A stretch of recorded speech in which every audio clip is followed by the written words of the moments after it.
Kansas City Chiefs make a trade. From the land of the free and the home of the Chiefs, this is the Locked On Chiefs podcast. You are Locked On Chiefs, your daily Kansas City Chiefs podcast. Part of the Locked On Podcast Network, your team every day.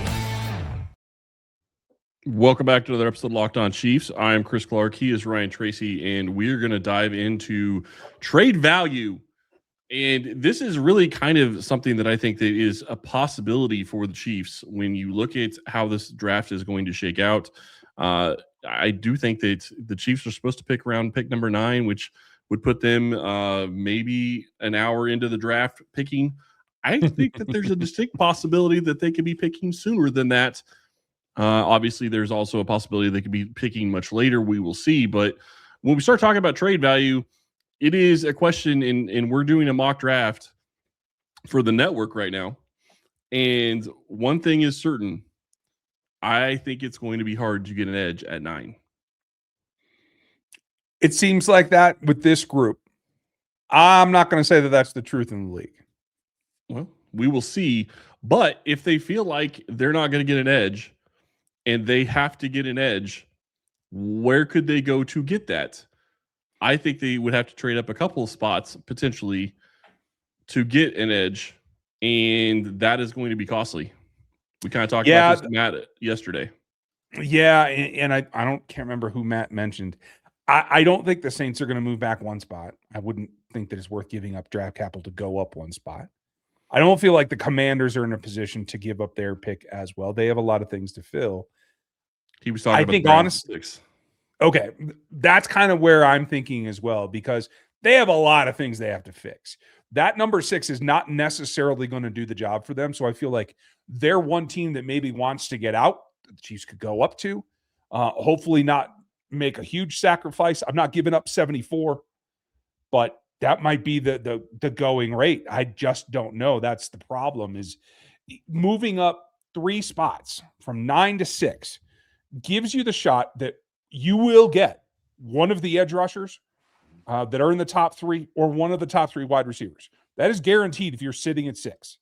Most likely you'll have your choice, but that's I think the optimal spot if you're going to give up draft capital and move up. Now, relationship-wise, I don't know if that's easier with maybe one of those other teams. Yeah, and it's going to be a question of, I would imagine that Veach already has an idea of what it's going to cost him to get up to pick 5, get up to pick 6, get up to pick. I can't imagine that he's going to be looking at doing 3, 4, or 5, really, probably. But here's the thing. I guarantee you he's made a phone call to all of those guys, all of them. Yeah. Especially to 4, because he's got an old buddy at 4 to find out, what's it going to cost me if I want to come up to 4. And he has got an idea as to what it's going to cost. Now, I don't know. You talk about Arbel Reese. You talk about David Bailey. Reese would fit Kansas City system. I just have a hard time believing, or could fit Kansas City system. I'll put it that way. Could, not would, but could. But I have a hard time believing that he is still on the board at even 4, let alone 6. So if that's truly the case, you got to remember, it's the Jets and the Cardinals we're talking about. Are we really that confident that they're going to do the right thing? You have a point, but at the same time, I mean, maybe they're going to make a trade and somebody's going to come up and go get him. Like, that's a possibility too. So in my mind, I think that there's no chance that he's sitting there at 4. In my mind, at least the way it sits right now, unless something happens between now and the draft, I can't see that he's sitting there at 4. So at that point, he is undersized. Came in at 241 pounds at the combine. Probably plays lighter than that, to tell you the truth. He is a speed demon, and he has acknowledged that he does have to work on his pass rush skills. It does seem like everything since the pro day has been about Arbel Reese working on pass rush. It seems that what I see is what a lot of the GMs see, is that his future is as an edge rusher with that speed and that speed to power that will just decimate tackles. He's got the length. He's got everything that he needs. He just doesn't know how to do it yet. So you got to bring him up. Yeah, and so it's going to be interesting to see if this is going to be a scenario where Kansas City will be looking to go get a guy like Reuben Bain, because you have talked, and Matt even kind of talked about this on yesterday's show. David Bailey really doesn't fit what the Chiefs do. I'm not going to say he is Josh Uche, but he's close to Josh Uche, and that's not a good scenario if you're picking at 9. Even if especially if you're thinking about having to move up to 5 or 6 to go get a guy, you don't want to get a guy that your defensive coordinator isn't going to use, and that's exactly what happened with Uche. Yeah, and I do think that is likely to happen with Bailey. I don't see him as a fit either. So when we get back, we're going to talk about what it could take looking at the second pick in the first round. That's coming up right after this. This episode is sponsored by BetterHelp. Financial stress is something a lot of people are carrying right now, and it's not just about numbers. It can affect your sleep, your relationships, and your overall mental health in ways that build up over time. And the reality is, struggling with money doesn't mean that you failed. Sometimes it just means you haven't had the right kind of support. It's something I've thought about, how easy it is to put pressure on yourself financially without really thinking about it. The stress that comes with trying to figure things out on your own. The expectations you feel to have everything together and how that pressure can spill into other areas of your life. Therapy isn't about financial advice. It's about working through stress, the anxiety, and the emotions that come with it. With over 30,000 licensed therapists and more than 6 million people served, BetterHelp makes it easier to get matched and start focusing on what you need. When life gets overwhelming, therapy can help. Sign up and get a 10% off at betterhelp.com/lockedon. That's betterhelp.com/lockedon. Lots of different things that we could look at when we start talking about the 29th pick, whether it's everybody talks about wanting to pick up more picks, and I get that. If you really want to get good talent in this draft, though, and like I'm not talking blue chip because there's no way you're getting 2 blue chip players in this draft. I just can't see the Chiefs wanting to go trade away a second round pick, a third round pick to try to get up high enough to get a blue chip prospect in this draft of all drafts. Now, I guess the only scenario is if you trade back to maybe 12 or 13, you find a way and then you trade what you got for 12 or 13 to go back up to with your 29th. But more than likely, you're going to be getting somebody that has a high second round grade for you. And that would be a more likely scenario. If they don't get Bain or an edge that they love at 9, they have to come out of the first round with an edge. So you're going to be having to watch, does Messador or Parker go?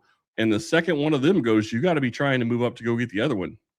Agreed. And that's going to be the tough part because you're thin on a number of positions. The edges, the wide receivers, and maybe the offensive tackles could all have runs in the second half of the first round. You got to be on your toes. And as you said, you have to have it kind of prearranged. Like, what would you need for this pick for me to get from A to B? But I will say this, the target for me remains Jerry Jones. And Brett Veach just talked about it the other day, having just run into him, et cetera, et cetera. Obviously, owners' meetings, you're going to run into owners, but you can't read too much into that. But to get to 20, I think is kind of the magic number. Can you pull it off with Howie Roseman at 23 if he wants out? Possibly. Could you pull it off with the Chargers at 22? Possibly. But if you can get to 20, I feel like you can get one of the edge rushers that are in the top 5. Here's the problem. Jerry also needs a pass rusher. They could take one at 12. Yep. That's take the corner problem. too. Don't let them folks down in Dallas fool you. They got a lot of needs as well. No, absolutely. I agree with you. But if they take, and I think it would be an overreach to take Messador or Parker at 12. But if they feel like they don't have a choice, they have to get an edge rusher. That's how you get an edge rusher, because the second one goes at 12, the next one's likely to go in the next couple picks. Panic will ensue. Yep. So at that point, then you're in a scenario where you don't want to be if you're Kansas City, because I don't think that you can feel like you can trade up to 15 or somewhere in that range to try to go get a Messador or a Parker, whoever's left. Then you have to consider, okay, can we maybe trade back, get a couple extra picks? We're not going to get the edge rusher we want, but maybe we go get your guy Dexter Lawrence, with pick 40, or maybe we get him, it's just going to be hard. Dexter Lawrence is a New York Giant. I'm not sorry. I didn't mean Dexter Lawrence. I know Thank you. Yeah. Sorry. Go ahead.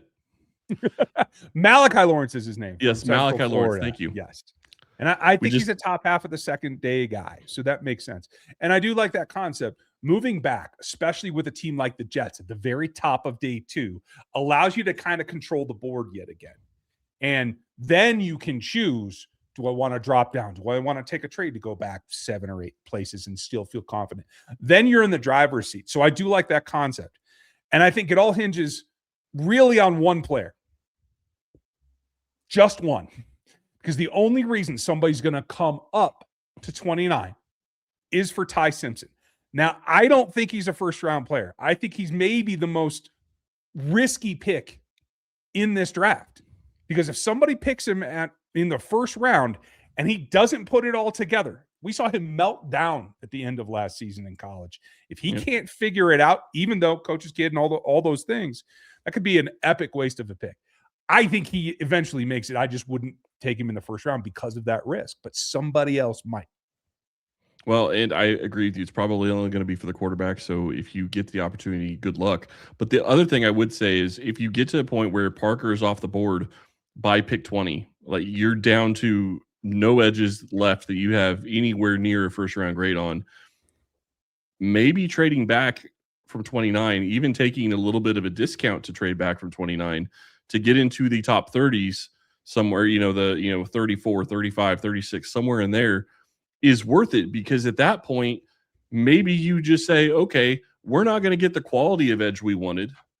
We got a good player at 9. We didn't get the quality of edge we wanted, but maybe you double dip at edge at whatever pick you traded back to, and then you use 40 again to get an edge, or you come back at 74 and get another edge, as opposed to doing that. And at 40, you go for a wide receiver. Yeah. The question is going to be, if you're trying to trade up from 29, again, it's hard to get somebody to go for 109 as the additional pick in there for the value, right?